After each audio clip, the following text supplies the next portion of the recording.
అగ్రరాజ్యం అమెరికాలో ఎన్నికల వేడి కాకరేపుతోంది. డెమోక్రటిక్ పార్టీ నుంచి ప్రస్తుత అధ్యక్షుడు జో బైడెన్, రిపబ్లికన్ పార్టీ నుంచి డొనాల్డ్ ట్రంప్ బరిలో దిగారు. ఇరువురి మధ్య ఎన్నికల సంగ్రామం నువ్వానేనా అన్నట్లు సాగుతుంది. నవంబర్ 5న జరిగే ఈ ఎలక్షన్స్లో ఎవరిని ఢీకొట్టి అధ్యక్ష పదవిని చేజిక్కించుకుంటారన్నది ప్రస్తుతం హాట్ టాపిక్గా మారింది.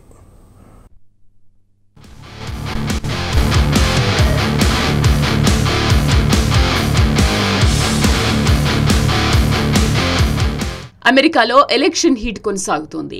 అధ్యక్ష ఎన్నికల బరిలో మరోసారి డెమోక్రటిక్ అభ్యర్థి జో బైడెన్, రిపబ్లికన్ అభ్యర్థి డొనాల్డ్ ట్రంప్ తలపడనున్నారు. మరోసారి ప్రెసిడెంట్ గా ఎన్నికవ్వాలని బైడెన్ తాపత్రయపడుతుంటే అతన్ని గద్దె దించాలన్న వ్యూహాల్లో ఉన్నారు ట్రంప్. దీంతో ఎవరికి వారు ఎత్తుకు పై ఎత్తు వేస్తూ ముందుకు సాగుతున్నారు. ఈ క్రమంలోనే ఒకరిపై ఒకరు విమర్శల దాడికి దిగుతున్నారు.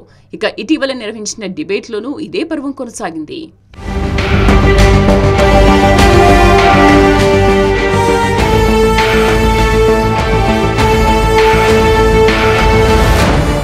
CNN మీడియా సంస్థ నిర్వహించిన తొలి డిబేట్లో ఢీ అంటే ఢీ అన్న రేంజ్లో మాటల తూటాలు సంధించుకున్నారు ఇరువురు నేతలు.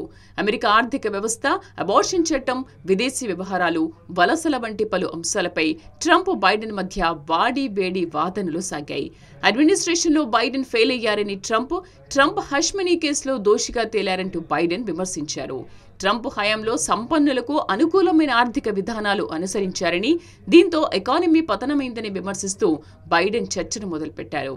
ట్రంప్ స్పందిస్తూ బైడెన్ హయాంలో అక్రమ వలసదారులకే ఉద్యోగాలు దొరికాయన్నారు. ద్రవ్యోల్బణం పెరిగిందని, పన్ను కోతలతో ఆర్థిక వ్యవస్థ పతనమైందన్నారు. సరిహద్దులను సేఫ్గా ఉంచడంలో బైడెన్ ఫెయిల్ అయ్యాడని విమర్శించారు. 2020 అధ్యక్ష ఎన్నికల్లో అక్రమాలు జరిగాయన్న ఆరోపణలను బైడెన్ ఖండించారు. ఈసారైనా ఎన్నికల ఫలితాలను అంగీకరిస్తారా అన్న ప్రశ్నకు ట్రంప్ స్పందిస్తూ పారదర్శకంగా, న్యాయబద్ధంగా జరిగితే అంగీకరిస్తానని బదులిచ్చారు.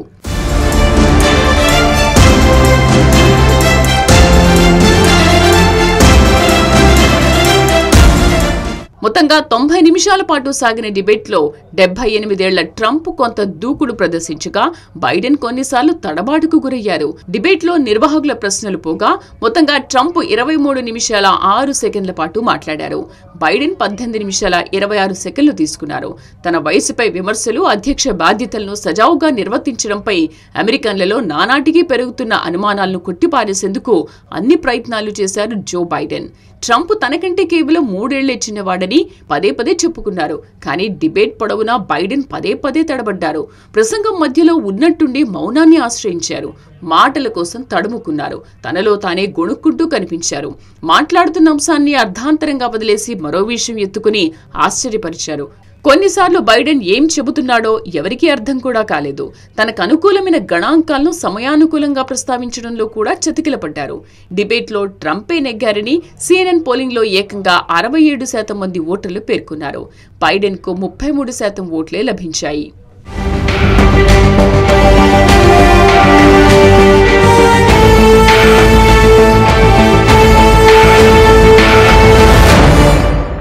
ఇరువురి మధ్య జరిగిన డిబేట్లో దూకుడుగా వ్యవహరించాడంటూ ట్రంప్ను పొగడ్తలతో ముంచెత్తుతుండగా 80 ఏళ్ల బైడెన్ ఏ మేరకు పోటీ ఇవ్వగలరోనంటూ డెమోక్రాట్లలో ఉన్న అనుమానం రెట్టింపైంది.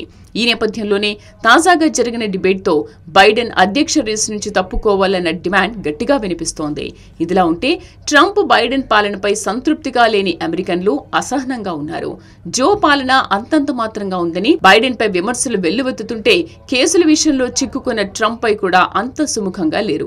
రేస్లో మరెవరైనా నిలబడాలన్న ఆశతో ఉన్నారు. అయితే ట్రంప్, బైడెన్లను అధ్యక్ష అభ్యర్థులుగా ఇంకా లాంఛనంగా ప్రకటించాల్సి ఉంది. జూలై 15-18 మధ్య జరిగే సదస్సులో రిపబ్లికన్లు, ఆగస్టు 19న సదస్సులో డెమోక్రాట్లు తమ అభ్యర్థుల పేర్లను అధికారికంగా ప్రకటించనున్నారు.